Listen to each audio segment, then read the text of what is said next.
महाराज जी, मैं आध्यात्मिक मार्ग में पिछले 40 वर्ष से लगा हुआ हूँ। लगभग 50 वर्ष तक गीता का प्रचार किया मैंने।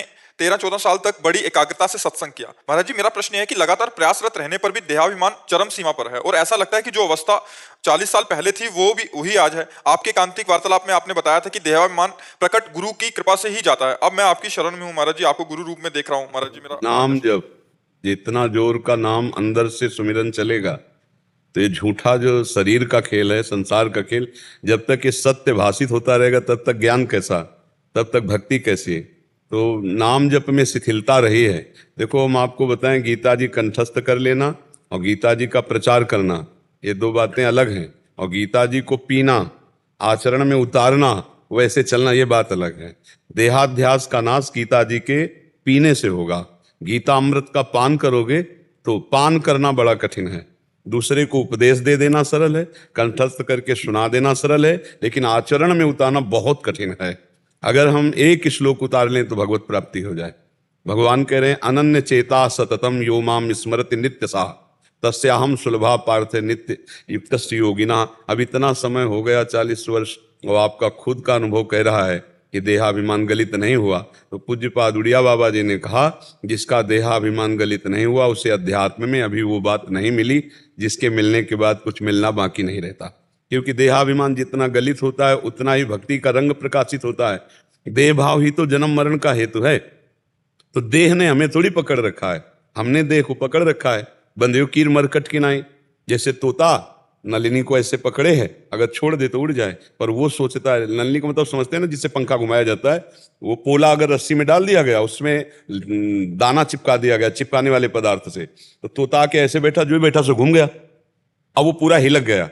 अब सोचता है मुझे पकड़ लिया गया, अगर मैं छोड़ दूंगा तो मर जाऊंगा, और अगर वो छोड़ दे तो उड़ जाए। तो ऐसे ही हम फंसे कि अगर देह भाव छूट गया तो सुख कहां, क्योंकि सुख तो इसी देह से मिलता है। और जबकि सुख भगवान के चिंतन से मिलता है, ना कि शरीर चिंतन से। सुख मिलता है जब हमारी शरीर की स्मृति भूल जाए भगवान की स्मृति में। जैसे आप दिन भर कुछ भी खाते पीते क्रिया करते रहो, लेकिन आपको जो सुखानुभूति नींद में मिलेगी वो किसी में नहीं मिलेगी। अगर नींद ना आवे तो सब कुछ खान पान होते हुए भी आप विक्षिप्त हो जाओगे। 2 दिन 3 दिन 4 दिन नींद ना आवे तो आप देखो कैसा। तो नींद का सुख सर्वोपरि वहां हुआ कि नहीं, हर सुख। तो नींद में सुख क्या है, संसार को भूल जाना।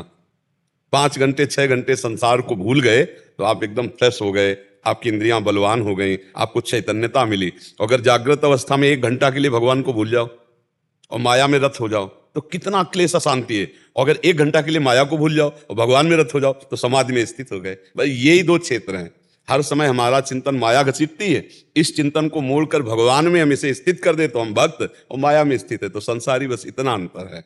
सब शास्त्रों का सार ये है कि भगवान का सतत स्मरण और माया का विस्मरण, यही सब शास्त्रों का सार है। पर देख लो, स्मरण क्या होता है, व्यक्ति वस्तु स्थान राग सामग्री भोग, यही हमें से। भगवान का चिंतन तो करना कठिन है, तो समय व्यतीत करना भगवान की आराधना का फल नहीं है। कि जैसे हमारा 50 वर्ष व्यतीत हो गया, तो 50 वर्ष में अगर एक भी छेद रहा तो वो जितना हमने समेटा वो सब बह गया, अनुभव तो हुआ नहीं। तो अगर हम एक एक बूंद डालें और छेद बंद कर दें तो एक दिन तो भर ही जाएगा ना।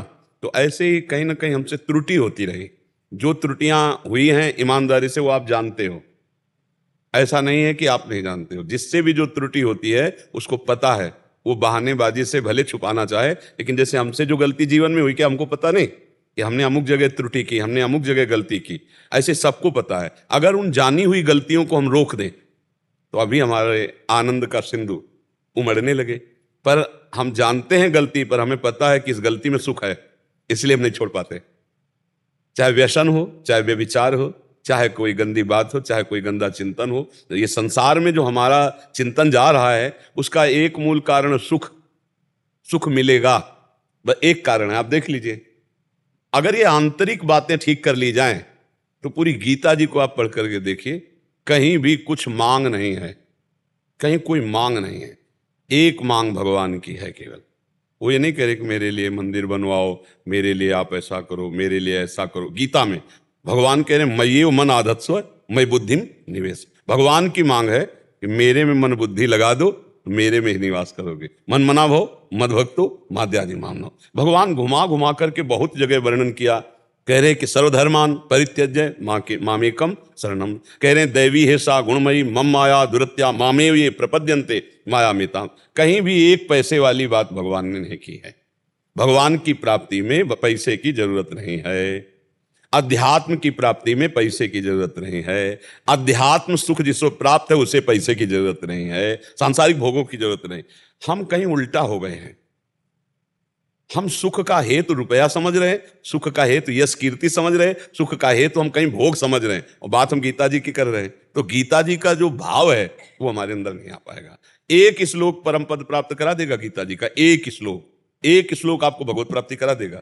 गीता जी का कोई एक श्लोक जीवन में आदर्श बना लो कि हमने तो ये श्लोक पकड़ा है।